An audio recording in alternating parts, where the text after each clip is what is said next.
Under the early morning sunlight, the Wellington Crown Hotel in Washington, D.C. shines. Like a jewel in the heart of the capital, the hotel's lobby is resplendent with white marble floors, sparkling crystal chandeliers, and large windows overlooking the Lincoln Memorial.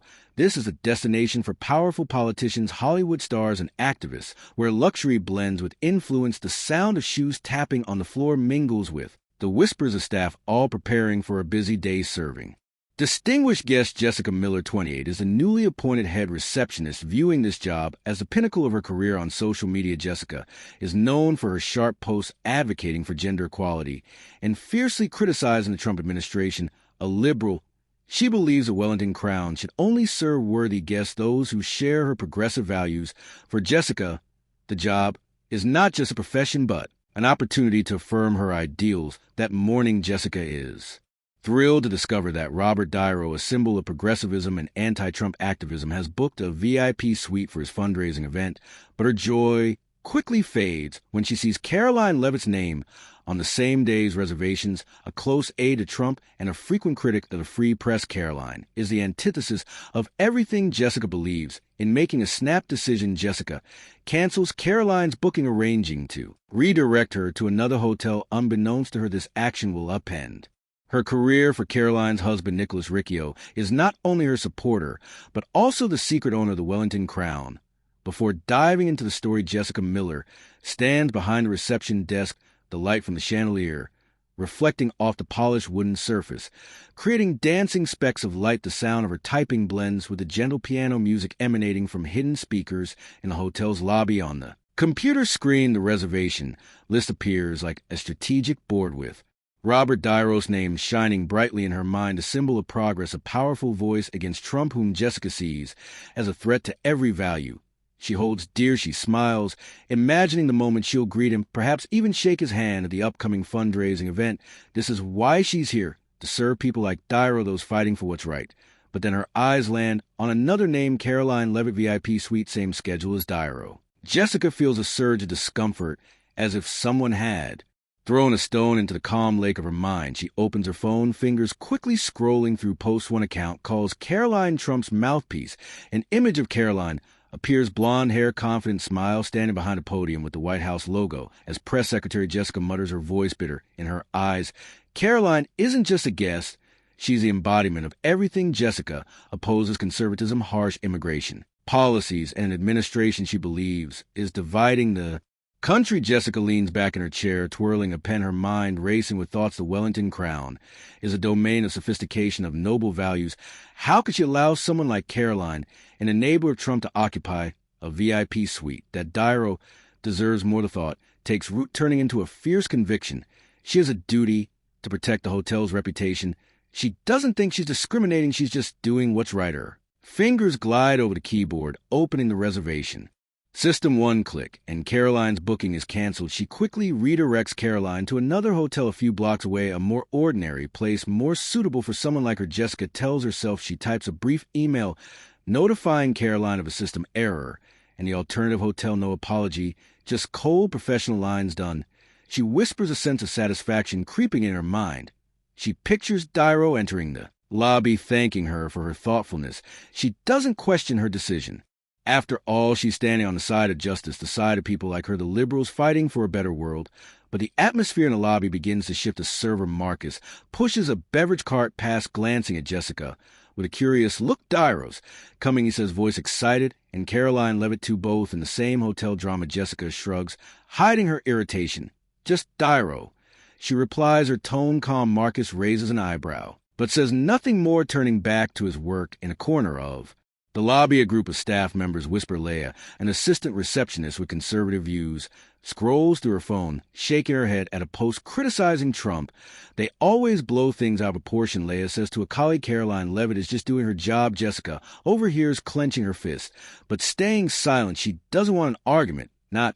Yet she turns back to the screen, double-checking De Niro's schedule. His fundraising event will take place in the main ballroom with progressive donors and major media in attendance. Jessica imagines herself standing there watching De Niro speak, perhaps even being acknowledged for securing his VIP suite. But deep down, a flicker of unease passes through her. She brushes aside, telling herself she did nothing wrong. Caroline Leavitt doesn't belong here, period. Meanwhile, a few blocks from the hotel, Caroline Leavitt sits in a car, checking emails on her phone. She's dressed in a sharp navy blazer, hair pulled back tightly, eyes focused. She's just left a meeting at the White House, preparing for a press conference announcing Trump's new immigration policy, a moment that could shape public opinion in the weeks ahead. She needs a Wellington Crown, not just for its luxury, but for its strategic location near D.C.'s media hub. Nicholas Riccio, her husband, sits beside her, dressed in a simple gray shirt, holding his phone, but not scrolling through social media like Caroline. He gazes out the window, thinking about his hotel, where he rarely appears. Publicly, I want to check if everything's in order, he says, his voice low. Caroline nods, smiling. Thanks for coming along. This week's been insane. Caroline opens an email from the Wellington Crown, her brow furrowing slightly. Cancel my reservation. She murmurs, her tone skeptical. She reads it again, realizing she's been redirected to another hotel with no clear explanation. Nicholas glances over, his eyes sharpening. Call them, he says, his voice calm but firm. Caroline nods, dialing the hotel's number. Unaware she's about to step into a confrontation that will change everything. Back at the Wellington Crown, Jessica leans back in her chair, satisfied with her decision.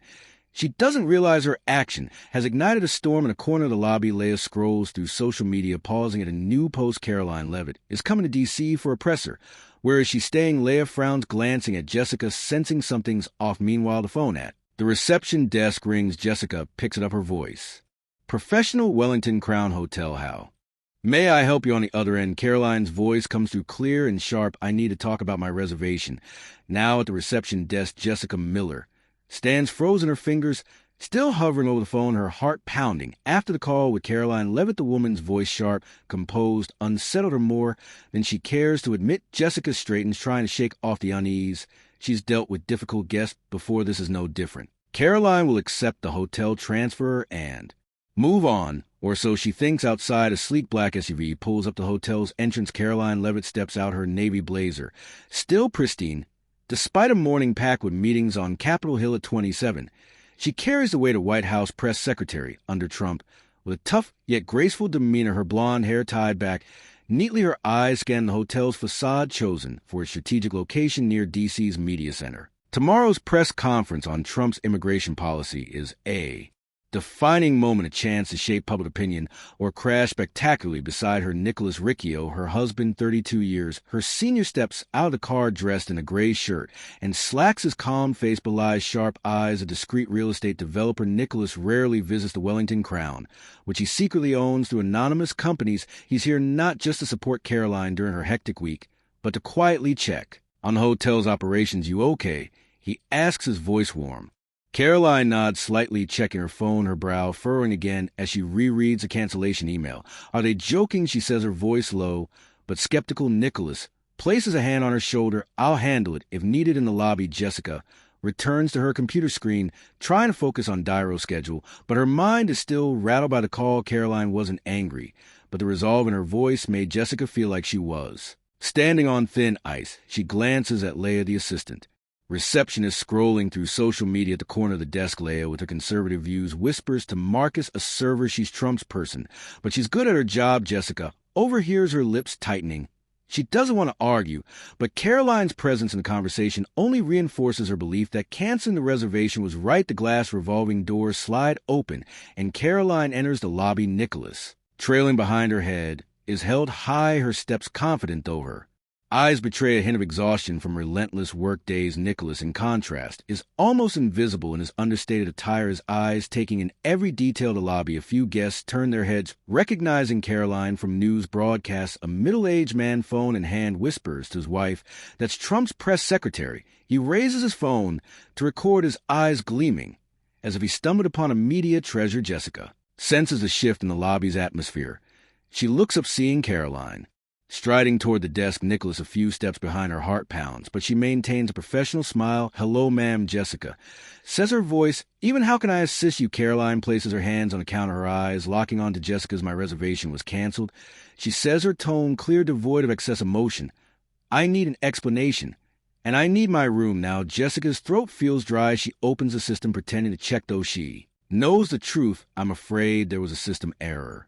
Miss Leavitt, she says, her voice slightly shaky, we've transferred you to another hotel a few blocks away.